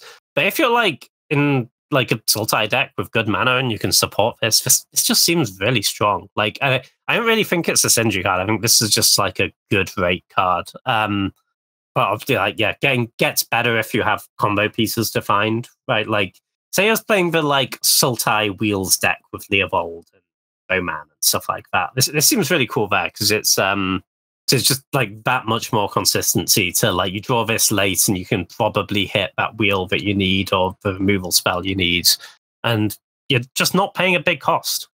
No, definitely. Like yeah, and there's a few other Golgari combos that was like this can get one half of your like Dark Dex combo. Like in mine, like I have Persist combos which I've mentioned, and also I'm still running Chain of Smog combos in mine, and like that's the thing that I kind of want Golgari to do. I like the idea of mid-range into combo as a finisher for Golgari and Cube, and it seems really good in that. It's just like, yeah, it's card selection early game, and yeah, it will just be a tutor, like if you survive and go late game, which is kind of what Golgari mid-range grindiness can just do that. And you cast this, get a second off your combo piece, and you win. Like that's actually quite good. And because it's Golgari, like, yeah, a 3-color deck might want it, but generally speaking, you're going to get it in the draft, so yeah, I quite like this card, actually. Yeah, it seems like a very nice one. Shocking, I like a Golgari rare. What can I say? You just wanted fewer cards to sketch for graveyard, didn't you? Yeah. But then it's fine. All right, next up we have Selvala, Eager Trailblazer. It is 2 green and a white for a 4/5 legendary creature elf scout with vigilance. It has, whenever you cast a creature spell, create a 1/1 red mercenary creature token with tap. Target creature you control gets +1/+0 until end of turn. Activate only as a sorcery. And Selvala also has tap and choose a color. Add 1 mana of that color for each different power among creatures you control. So, I will be honest, one of the reasons we're talking about this card is because of the lack of competition in Selesnya for cards in Cube. My actual thoughts on this card, I think it's fine. We're not here for that mana ability. We're not playing a 4-drop to ramp. Like, that's not the vibe that we're after. The card that this reminds me of, I don't know if you remember, James, Tauren's Fist of the Angels. That was a 3-mana 2/2 with training that makes tokens with training similar to this when you cast a creature spell. I wanted that card to be good, but I was a little bit underwhelmed by it. But the fact that this does that ability and is also just a 4-mana 4/5 that itself is a decent attacker might actually make this like a fine and good card. Like, my gut is that it won't get there, but like there is a potential where it's tricky because we've seen a bunch of really good +1 counters support in this set, which is kind of leading me to want to do counters in Selesnya. But then this card comes along and it's kind of like maybe you do run Savala and you run Taurens and your Selesnya section is just playing creatures, and the synergy is you are playing creatures and attacking with them. Like, I don't know. Maybe that is something Selesnya could lean into in the future, and it is something to consider. But yeah, interesting card. My gut is it doesn't get there. Like those tokens are actually quite hard for me to evaluate. Like they kind of want you to just attack, like alpha strike with one creature, as it were, or kind of because you have to do them before you attack, which is kind of a bit. For me, that's effectively flavor text a lot of the time, I think, if I'm honest with you. I mean, they're good for they're good when both players have a board, right? And you just like pump up your creature so that one creature has a good attack this turn. They maybe have to like trade down a little bit for it, and then the next turn you can pump up another creature, send that in. It gets you through a board stall quite nicely. But yes, I kind of agree that. Hey, listen, it's a lot of stats. It's a nice ability. But like, I'm not sure this is better than the variety of green 4 and 5 mana creatures we talked about earlier. And it's in another color. The one thing I thought you could do with this card that would be kind of spicy is if you're supporting the Elves deck in your cube, and that deck's. So obviously the downside is that deck's not normally white, but it can splash. And in that deck, you tend to be, you're doing all of like Wirewood, Symbiote, Glint of Nature stuff. You're trying to replay your creatures, and you can play a lot of creatures in one turn. And you could kind of go off, and then you have like Convoke spells as well as another way to use the mercenaries. So that could be kind of sweet. But obviously, that's kind of niche, right? Most decks don't run elves as an archetype. But yeah, outside of that, I mean, it is a lot of fun. Outside of that, it feels like as a straight up just like cards put in your creature heavy mid rangey deck. Yeah, you can probably do better. This isn't really related, but like I do want to put I want elves to be the green, what green does in my cube. Like I'm adding goblins to my cube because I think goblins are cool, and I want to. And like, yeah, I would like that to be with elves, but yeah, with that you do. There is definitely balancing issues with power level that you need to look at. But yeah, I don't know. Like, yes, Savala's a cool card. Like, let us know in the comments if you have anything cool you're planning on doing with Savala, either in Commander or in Cube. All right, we'll take it away with our next gold card, James. Yeah, we have Slick Sequence. This is a blue and a red for an instant. Slick Sequence deals 2 damage to any target. If you've cast another spell this turn, draw a card. There's the potential to be a very nice, efficient 2-for-1. Obviously, you need that density of really cheap spells in your deck because you don't want to be you don't want to be in a spot where you can't double spell with this until like turn 4 or 5, right? You want those really cheap cantrips. Stuff like Gitaxian Probe is obviously great with it. So let's just snap it off on turn 2 and get your card. Having said all that, like, is this so? Electrolyze is a card I think a lot of people have wound up cutting from their cubes, and I think Electrolyze is probably just quite a bit better than this because you're not actually doing your multi-spell thing on turn 2. So, as like, sure, it's nice that you can play it on turn 2 when you need to, but it's pretty mediocre at that point, right? And then Electrolyze lets you split up the value, and it just always works. It doesn't need you to cast other spells or anything else. Because, a lot of time your draw just won't line up in such a way where you can multi-spell with this when you want to. I think it's a fine card. I'd be interested in Peasant if you're doing like a blue-red priority thing in a Peasant cube. This seems like a pretty nice include. Probably not outside of that for me.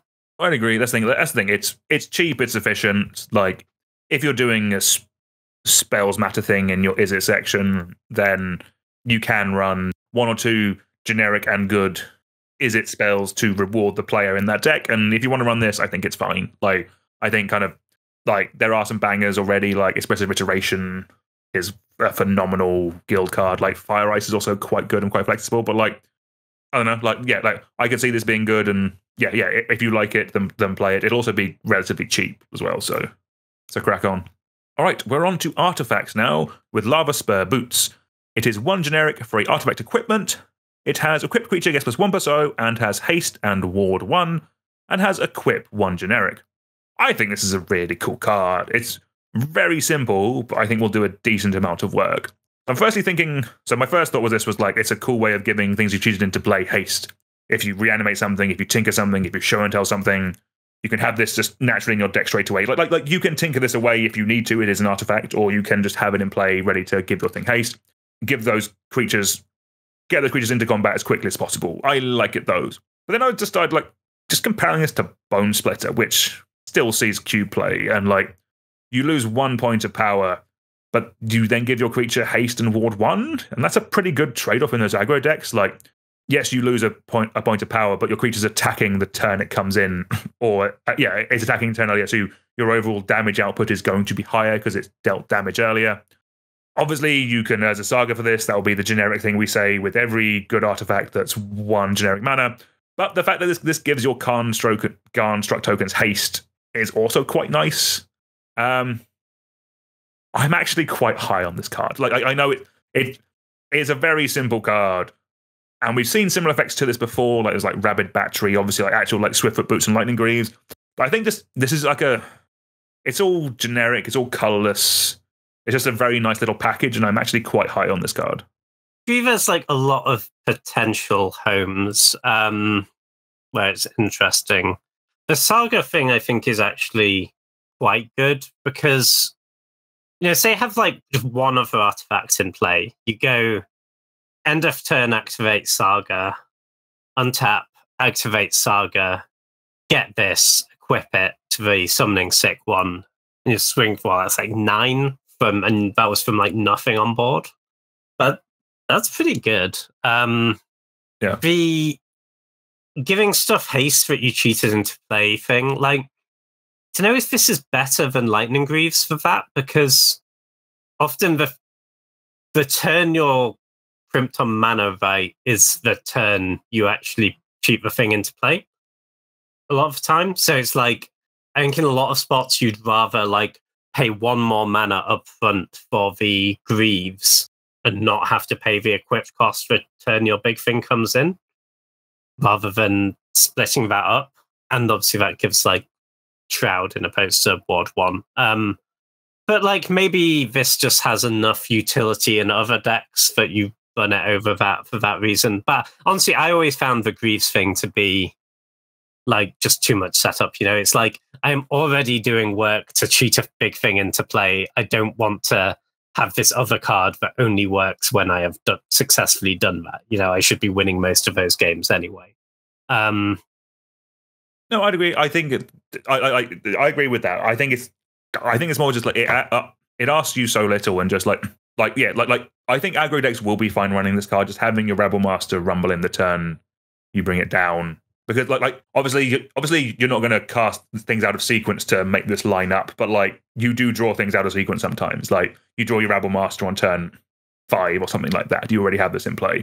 It's 1 mana to equip, and like I know Ward 1 is not a lot. Like people are able to pay that, but it's still a additional tax that they are having to pay to target your spells, and it means that it messes up their mana. It makes them be less efficient. Like and then with the Tinker stuff, like you just need to run artifacts in your deck, so you can use Tinker. This is good if you draw it wherever you draw it. If this is the artifact that you tinker away, then awesome. It was an artifact you tinkered away. You don't care. You had it. But if it lines up that you don't do it that way, then you can attack with it. Like yeah, maybe I am higher on this than I should be, but I think it's very simple and very elegant, and like I think this will just do like it'll do what it says on the tin very consistently and very well, I think. Yeah, no, I think me in aggro decks it just feels a little bit low impact. Because yeah, as you say, you're not actually playing stuff out of sequence, right? So you're so it feels like there will be a decent amount of draws where like you play it on turn 1 and then it doesn't actually get equipped for a while. But I guess they do kind of have to respect it late game, right? Like they can't swing all their guys at you because they have to respect that whatever creature you draw off the top has haste. I guess that's something. I think the card I'd be comparing this to is like Shadow Spear, which sees playing quite a lot of cubes. for those artifact decks. Is say you just want cheap artifacts. The reason I like Shadow Spear quite a bit, though, is it is great when you're getting beaten down and you find your big path, you find like your battle ball, or you just have mass constructs or something, and you just rumble in, you gain like 6 life, and all of a sudden you've got a nice cushion. But yeah, I can certainly see this, like maybe just doing enough for pretty low cost. It gets in. Nice, all good. Right, well, there's another artifact coming now, James. Another bit of equipment. Do you want to talk about this? I've never seen a card like this before in my life. Have you? They come up with such original ideas. I don't know how they do it. No. Yeah, so next up we have Lost Jetée. It is a single generic mana for a legendary equipment artifact. At Mythic Rare, it says, whenever equipped creature deals combat damage, put a charge counter on Lost Jetée. You only get 1. It's very disappointing. And you can remove a charge counter from Lost Jetée to choose one of 3 effects, of course. You can untap target land, you can make target creature unable to block this turn, or you can put a +1/+1 counter on equipped creature, and the equip cost is 1. Obviously much less good than OG Jetée, but that is true of basically all equipment in Magic. Every equipment since was Jetée before or after Skullclamp? No, I think Skullclamp's afterwards. I think it was Jetée was Betrayers of Kamigawa, Skullclamp was Darksteel. So I think they might have generally gone Jetée, Skullclamp. We made a mistake. What exactly have we done? Yeah. Yeah, this is not Umezawa Jetée, and certainly not Skullclamp. It is a playable equipment though. So there's a few interesting things here. Like the untap a land mode, sort of looks like it should be the most powerful one, but the decks that really want that effect aren't very good at having cheap creatures and getting into combat with them. So I think like it'll be fine sometimes if lets you play your 5-drop on turn 4, and that'll be great. But you need a lot to line up for that to actually be good for you. But the other 2 modes are like, there's fine flexibility here if you're getting in for damage. The pattern you don't want to be in, right, is the because with Umezawa Jetée was like once you got the 1 hit in, it was like you could then kill the thing they blocked after combat. So it was kind of like it was affecting combat that turn. And this doesn't have that, right? It can't do anything to their creatures after combat. So it doesn't really give you a good attack for turn you equip it if you didn't have one already, unless of course you already have charge counts in it, which means you might end up in a spot where you're like punting away some creatures just to get the charge counters, which doesn't generally feel great. Listen, I think it's fine. The counters could do some work, I'm sure, but you will accumulate a good amount of stats once you've got some hits in this. And if your creatures can at least trade, you can just like keep trading them off, accumulate some counters until you have a guy that's big enough you can actually win combat, or maybe starting to use the unblockable mode becomes good. I think it's fine. I don't think it's amazing. Like if you're supporting equipment in your cube, for example, this is certainly an equipment I would put in, because it's like cheap to play, cheap to equip, does relevant things. I don't think this is an equipment I'm putting in otherwise, probably. Yeah, no, I'd agree. I think just equipment at 1 with equip 1, like there aren't that many options, are there? So and like the low equip cost is is good. Like I'd probably still run this over probably every sword now. Yeah, obviously better if you are doing counter synergies, which there's quite a lot of in this set. And also obviously better with double strike because your creatures are dealing damage twice. That is good. May or may not be cubable. I'm not entirely sure yet. My honest opinion is I think I prefer Lava Spur Boots, but we'll see how it goes. All right, next up we have Nexus of Becoming. It is 6 generic for an artifact that says, at the beginning of combat on your turn, draw a card. Then you may exile an artifact or creature card from your hand. If you do, create a token that's a copy of the exiled card, except it's a 3/3 golem artifact creature in addition to its other types. So this is an interesting card. It's a decent value engine. It's It's also at the beginning of combat, so you do get your value straight away, which I do like. As long as you have something to follow up with it, then it's kind of good. There is something to said at like lower power level environments about having more interesting tinker targets than like Blightsteel Colossus or Portal to Phyrexia. I do actually quite like that, but like that's where I think this is interesting. In cubes where you are playing Blightsteel Colossus or Portal to Phyrexia, I do think this struggles a bit, but like it is a cool card. And like, what do you think about this one, James? This might go against the lower power level thing, but I want to play this off Mishra's Workshop. Like, it just seems like if you can workshop this out early, because the issue you often have in workshop decks, right, is that like it's easy to play a bunch of mana rocks to play with your workshop, then your workshop, there are fewer expensive things that your workshop can actually tap for that are good and you want to put in your deck. And in a workshop draw, you can very easily get this out, like conservatively on turn 3. There'll be a lot of draws you get this out on turn 2 if you have a workshop, and that's kind of messed up. Plus, if you're doing your workshop tinker thing, if you just draw your Portal to Phyrexia, you put it in with this, it's a 3/3 golem, they sack 3 of their creatures. The game's over if they can't kill the golem, and even if they can, well, you're still drawing an extra card every turn, and your mana rocks you draw later that you don't want, you just play as 3/3 golems. I feel like there's some stuff going on. I'm prepared to be wrong, but I might try it in my cube. I mean, no, that's the point of having a cube. If you like something, give it a go. Like, no, yeah, it's interesting card. Like, yeah, it's is the plan with this like to then follow it up with more targets with good enter the battlefield? This comes in first, and then you bring in your Archon of Cruelty or your Grizzlebrand, or is it just the artifact decks where you see this? Yeah, I don't really see this as a way to cheat in an Archon or something. Just 'cause I don't think it really works very well with the rest of what that deck is doing. Like, obviously, if you just had an Archon in your hand when you played this, it would be good. But I think you have the rest of the support facts. The reanimated decks tend to want to be like very low curve, cheap spells. They're not really getting to 6.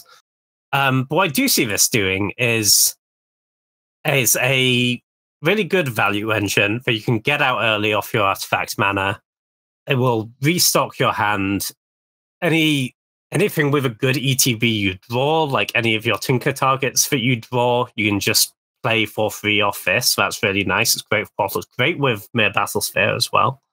And then the rest of the time, it's just keeping the cards flowing, and probably stopping you falling behind on board as well, right? Because you're just running out your mana rocks that you don't really need later in the game as 3/3s to block with and keep you alive or to attack with. Fair. Okay. Yeah, I'm probably not going to test this in mine, but I'm intrigued to see how it works out in yours. I'm fully prepared to put it in. It goes 15th pick for 4 drafts every time, and then I take it out. It's certainly a viable narrative for this card to go down. Now, what will happen, James, is that like I do this all the time. Is as the cube builder, you're like, no, they're wrong. They're all idiots. I will take this card. I will show them. Yeah. I'm going to see it coming. All right, last card of the day, James. We have a land. Do you want to take it away? Yeah, the only land we're reviewing in this set is Fomori Vault. This is a land that taps for a colorless, or you can pay 3 mana and tap it and discard a card. So look at the top X cards of your library, where X is the number of artifacts you control. You put one of those cards into your hand and rest on the bottom of your library in a random order. So I can see this doing work in probably most artifact decks. Maybe not the really aggressive artifact decks, but maybe the blue, slightly slower, rampier artifact decks. Because late in the game, you're going to have your mana rock still lying around. If you run out of gas, this is something to do, and it will see a decent amount of cards in those decks. Like, you're often going to be looking at 4 or 5 cards, and then you can find your payoff either to cast that turn or to cast the next turn. I mean, if you have Academy and a ton of mana, this is going to go really well, right? Because you can dig for a threat and cast it off your Academy in the same turn. And I feel like the sort of colorless utility land spot is a bit... I think with the aggro decks going a little less likely to be monocolored than they used to be, I think the like Mutavault and Mishra's Factory get played a little bit less. So I could kind of see just like cut one of those and put this in because it's more interesting, you know? No, that's fair. Well, that's the thing. There is one aggro deck that I actually quite like this in, like the mono brown aggro deck that I've had in mind for quite a while. Just like this doesn't come into play tapped. That deck can just free roll this as like late game. You're an aggro deck, you run out of gas, just pitch a land, draw something. Like that's not like I think that's like I'm not saying like the use case you gave is definitely we'll get the most out of this card, but the fact that it will have play in just in the mono brown aggro deck as well, I think. Yeah, I quite like this card. I think it's maybe not the most exciting, but I think it's very solid in those artifact decks. And if you're supporting artifacts, there's a lot of powerful and expensive artifact matters cards that are very expensive. This is a card that will not be as expensive as Mishra's Works or Tolarian Academy, but will let you help support those kind of artifact decks in your cube in a different way.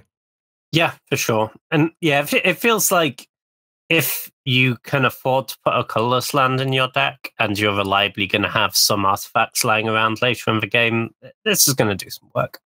Exactly. Well, that's the thing. We've in this episode, we've already talked about cards that make treasures, like green cards that make food, like this kind of stuff. Like, I'm not saying this is a mono green card, but like a lot of things are making artifact tokens and just, yeah, this only checks the artifacts you have in play. You don't have to get an artifact with it. You can get something else. So that could be quite interesting. It's a way of using artifacts that is obviously better in the artifact deck, but if more and more cards are coming with them tacked on, then this card will get better. It's just kind of just like it's a colorless utility land that lets you dig every turn until you find something. Like, yeah, interesting card. I do like it. Yeah, sure. All right, that's going to do it for the set review. So before we get you all out of here, as a tradition, me and James are going to do our top 5 cards from the set that we think will either be the most impactful or also that there is an element of personal bias that we like these cards as well.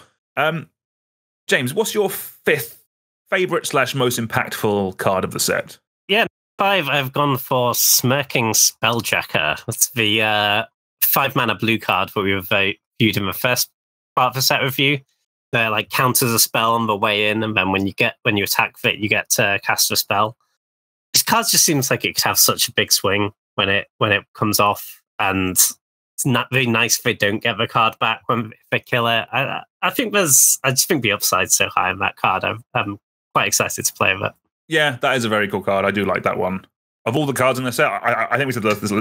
I think we said this last time. Like that could lead to some of like the best stories of people getting blown out or just having stupid games. Yeah, I like that one. For me, my number 5, I've gone for Lava Spur Boots. I get that it might not seem super impactful, but I just think it's just going to play out really well. I think it asks you so little for just a very impactful card, and I think it's going to come good. I really like this spell. I think it's going to be good. It's just going to do its job. It's not going to be flashy, but it's just going to be solid. It's also an uncommon, so it'll see play in peasant cubes, that kind of stuff as well. Something to consider. But yeah, I like this card. It's a slam dunk test in my cube, and I'm looking forward to playing it. Yes. Number 4, I went for Pillage the Bog, the black-green impulse / demonic shooter. This card just seems like if you can cast it, the downside is really low. Like it's always an impulse, and then gets so good later in the game. It seems really powerful to me. Nice, yeah, no, like it. My number 4, I've gone for a Bristly Build Spine Sower. I've really liked. I really like Luminarch Aspirant. I really like that element in white, and this is just the perfect card to add to that deck, to add to a cube that's trying to do counters. It will just be consistent. Like effectively, to me, that reads at least put a counter on a creature every turn, potentially more if you're doing stuff with lands. If you're doing stuff with lands in green, and then it also comes with the tacked on win condition as well. Like, I think this set especially has really pushed counters up a notch. There's just so many of them in this deck, also in this set. And Bristly Bill, I think, is really cool. And another card I'm looking forward to play with. Yeah, sure. Continuing on the Luminarch Aspirant theme, my number 3 is Ornery Tumblewag.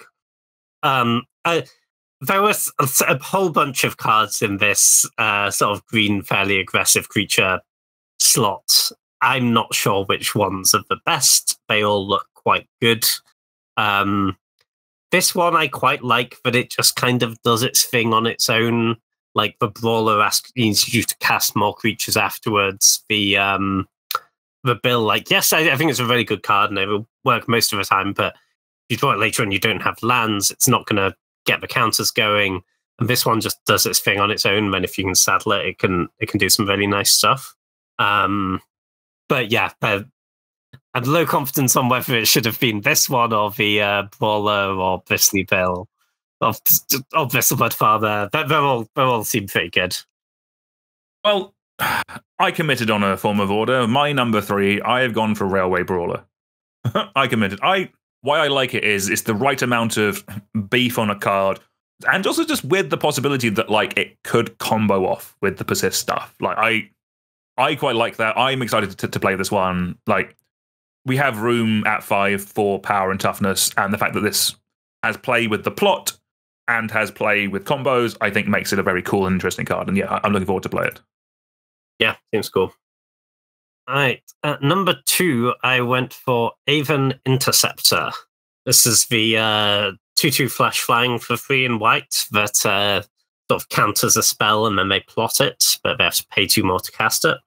I think this is a really nice piece of interaction for the white decks, and the randomly hating on people casting spells out of their graveyards or exiles seems like nice upside as well. But it's a sort of interaction that you don't get a ton of in straight mono white. And yeah, that like instant speed interaction with the stack is a very nice angle when it comes with a like nice evasive body, you know? Yeah, no, definitely a cool one. Yeah, the stuff you were saying with counter spells in the last episode, I thought was really, really quite cool with that. All right, my number 2, and I am wondering now if we are going to have 0 overlap for the first time. My number 2, James, is Forsaken Miner. Nice. I really like this card. I love recursive black creatures anyway, and the fact this is an uncommon means that Peasant gets more of them, which is just great. But the clause of this one, when we were talking about it, James, when you were just talking about like when you commit a crime, you can pay it back to bring it back from your graveyard to the battlefield. When all I want to do now, since you've said that, is just pair this with Goblin Bombardment and cards like that. That sounds really stupid, and I'm kind of here for it. Like there's almost a world where I'm adding Urborg. I will claim its support for Doomsday combo, but really it's so I can do Goblin Bombardment, Forsaken Miner stuff. Nice. Urborg's a good card. It's good with dark depths as well. Yeah, exactly. Yeah. That's my excuse anyway. Yeah. Nice. Yeah. I just think it's, even if this was a rare, it would like not that kind of affects it too much, but kind of like the way you think about it, kind of like this clause of coming back is one of the better ones that we've generally seen amongst all the recursive creatures, and just the fact it isn't uncommon is a bonus. And also, it's just a 1-mana 2/2 in black. Like, doesn't come into play tapped. It can't block. Who cares? You shouldn't be blocking with us anyway. But yeah, great, love it. No notes. Nice, seems sick. Yeah. My number 1, I'm interested if we have no overlap on the same number 1. My number 1 is Voltborn Tyrant. It's the big green 7-drop. I want to flash this guy. I want to sneak attack this guy. It seems like it just gives you so much value when you pull that off. It seems like it gets in on the good targets for me for those cheating your big things into play effects. This one's definitely going in my cube. See how it plays. All right, well, we did it, James. My number 1 is not that. My number 1 is Highway Robbery. I went for a common. I like that pick. That was almost on my yeah. Yeah. I again. So this might be like the last one where I went for like the slightly better Evolving Wild. There is an element of like this is like the safe pick because it is a common, but just like I actually really like this card. Like I actually. There's a chance I might brew something with this in Pauper. Like, I love the idea of playing Madness with this, because, like, just playing it and setting you up later. And then, the fact that this could, like, as I mentioned, like, be good or be solid in a Storm deck. Be good in all kind of all the broken E combo-y stuff. Like the base level of this card is that it's just a good card. But the ceiling is that it plays in and will be a very fine piece in those super busted things that you see people play and do of, like, the Storm decks, the Doomsday piles, like... it seems quite fun. And those, and like I think the floor is a fine card. The ceiling is a key piece in some very broken and dumb things. And like I will accept that this might not be the most flashy, but I think it's fun. I'm here for it. No, I like that a lot. It is kind of wild that we had no overlap. Yeah, normally we're like 3 or 4 cards overlap. But there's just so many strong cards in this set. Yeah, that's the thing. We said this in the first episode of the set review, but this is 3 sets combined into one. Like, or 3 sets that we're reviewing today. There's the Outlaws of Thunder Junction, there's the Commander set, and there's the Big Score, which is effectively like a whole supplemental product that's just been rolled in to this product. So that's one of the reasons why, yeah, there's so many different cards for us to talk about. And like, there will be some cards we haven't spoken about. Do let us know. You can now follow us on Twitter, because there's no way in God's green earth I'm calling it X. You can follow us at Powerful MTG. If there is any cards that we've missed, do let us know. We are planning on doing at some point, probably end of the year, like we'll do a review of some of the cards we missed. Like, I'm not saying there's going to be a card as good as Broadside Bombardier in this set, but that was a bit of a miss from us. But who knows? But you know, nobody's perfect. That a lot of cards get printed. Everyone, we're doing our best. We love you all. They sure do. They sure do. You can tell that by the fact that our set review is overlapping with spoiler season. That always happens, James. That's not our fault. We are normal human beings with normal lives and schedules. Everything's fine. Nobody print too many sets. Yeah, is my point. No, I agree. Yeah. Nice. Well, I think that's where we're going to do it today. As we mentioned, follow us on Twitter at PowerfulNothingMTG. But James, thank you. Pleasure as always. Always a pleasure. Thank you. And it just leaves me to thank you all very much for listening. Please make sure you follow the podcast, give us a 5-star review, tell a friend. It all helps us out grow the podcast, helps us keep everything going. We'll be back in a couple of weeks. Until then, it's goodbye from me, it's goodbye from James, and we'll see you all soon. Goodbye.